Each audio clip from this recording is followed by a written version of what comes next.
انسان کو نا ہمارے معاشرے میں بہت زیادہ پریشانیاں، کبھی گھریلو پریشانیاں، کبھی باہر سے، کبھی جاب میں، کبھی رزق میں، اور کبھی مہنگائی بڑھ رہی ہے، تو بہت زیادہ پریشانیوں کے اندر انسان جکڑا ہوا ہے۔ اور لیکن اب یہ ہے کہ پریشانیوں کا ہم حکمت عملی تو اپناتے ہیں، ان کا علاج تو کرتے ہیں، سد باب تو کرتے ہیں، لیکن کیا ہم اللہ کی طرف رجوع بھی کرتے ہیں یا نہیں کرتے؟ انصاری صحابی حضرت ابو معلق انصاری رضی اللہ تعالیٰ عنہ، آپ ایک سفر پہ روانہ تھے، تو رستے میں ایک ڈاکو نے آپ پہ حملہ کیا، تو آپ کو کہنے لگا کہ آپ اپنا سارا سامان مجھے دے دیں اور قتل ہونے کے لیے تیار ہو جائیں۔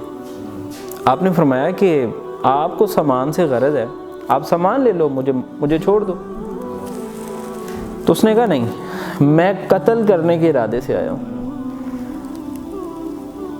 تو حضرت ابو معلق انصاری رضی اللہ عنہ فرماتے ہیں کہ اگر تم نے مجھے قتل کرنے کا ارادہ کر ہی لیا ہے تو مجھے تھوڑی مہلت دے دو، میں نماز پڑھ لوں۔ اللہ، مہلت بھی مانگی تو نماز کی مانگی۔ نماز کے لیے امپورٹنس۔ اب دیکھیں، انہوں نے کسی اور ڈیزائر کا اظہار نہیں کیا کہ میں یہ کر لوں، یہ کر لوں، یہ کر لوں۔ آپ نے فرمایا مجھے مہلت دے دو، نماز پڑھ لوں۔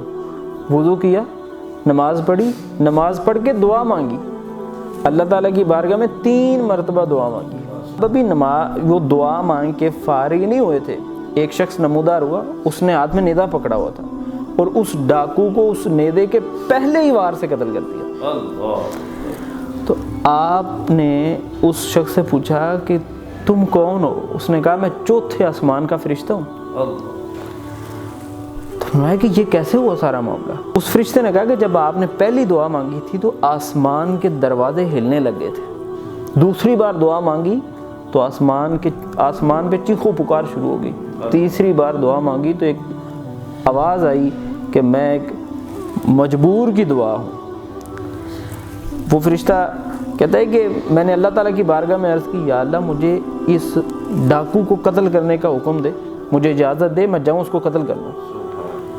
اور اللہ کی اجازت سے میں اس ڈاکو کو قتل کر، انہوں نے اللہ کی طرف رجوع کیا۔ پریشانی آئی، موت سے بڑھ کر پریشانی کون سی ہو سکتی ہے؟ اور اس پوائنٹ پہ بھی مہلت مانگنا ہے کہ مجھے نماز کی مہلت دے دو، مجھے اللہ کی طرف رجوع کرنے کی مہلت دے دو۔ پھر اللہ فرماتا ہے ان اللہ یحب المتوکلین۔ سبحان اللہ۔ اب یہ کہ جب بھی کوئی پریشانی آئے، جب بھی کوئی مصیبت آئے تو اللہ کی طرف رجوع کرنا چاہیے۔